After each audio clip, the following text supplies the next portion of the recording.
थप्पड़ से डर नहीं लगता साहब, थार वालों से लगता है। अब स्कूल की छत गिर गई। अरे कितना गिरेंगे हम भाई। फर्जी दूतावास, यही सुनना बाकी रह गया था।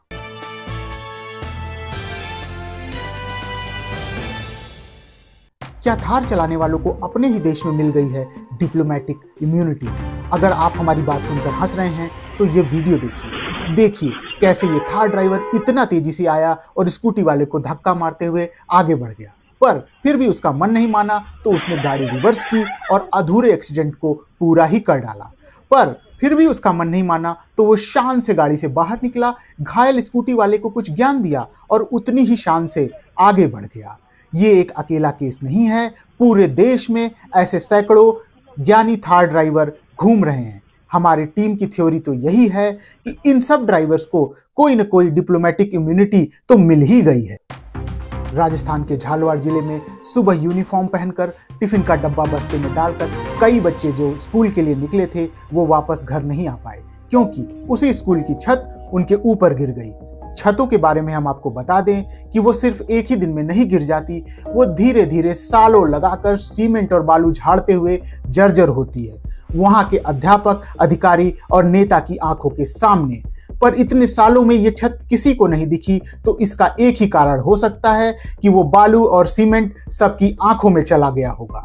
वैसे वहां के शिक्षा मंत्री ने इस घटना की मोरल रिस्पॉन्सिबिलिटी लेते हुए कहा है कि उनके पास इतने पैसे तो नहीं है कि सारे स्कूलों की मरम्मत करा सकें, पर फिर भी वो इसकी नैतिक जिम्मेदारी लेते हैं। इसीलिए हम सारे अभिभावकों से कहना चाहते हैं कि अब चिंता की कोई बात नहीं है। उनकी मोरल रिस्पॉन्सिबिलिटी के सहारे बाकी सारे स्कूलों की छतें सदियों तक खड़ी रहेंगी।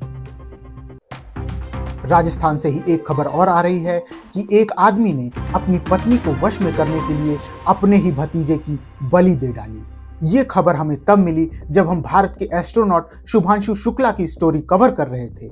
हम हैरान रह गए कि चांद पर जाने की तैयारी करने वाले इस देश में क्या हो रहा है। जब हमने और पता लगाया तो हमें पता चला कि गगनयान बनाते बनाते गलती से एक पाताल लोकयान भी बन गया है, जो पाताल में घुसकर वहां गड़े अंधविश्वासों के भूत खोद खोद कर बाहर निकाल रहा है।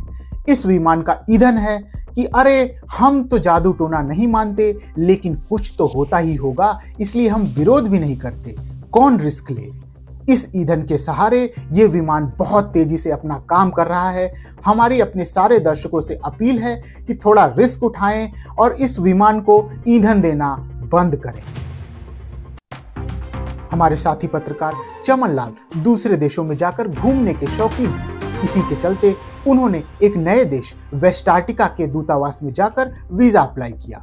पर चमन लाल के दिमाग का चोखा तब हो गया जब उन्हें पता चला कि वो देश और दूतावास दोनों ही फर्जी हैं। जी हाँ, बिस्लेरी के नाम पर बिल्सेरी की बोतल तो हम सब ने खरीदी होगी, पर एक मनगढ़ंत देश के नाम पर पिछले 7 सालों से एक फर्जी दूतावास चलाने की ये पहली कहानी है।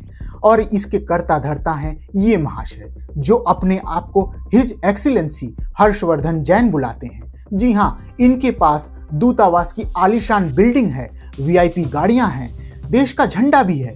बस एक चीज की कमी है देश की, क्योंकि वेस्टार्टिका नाम का कोई भी देश दुनिया के नक्शे पर पाया ही नहीं जाता।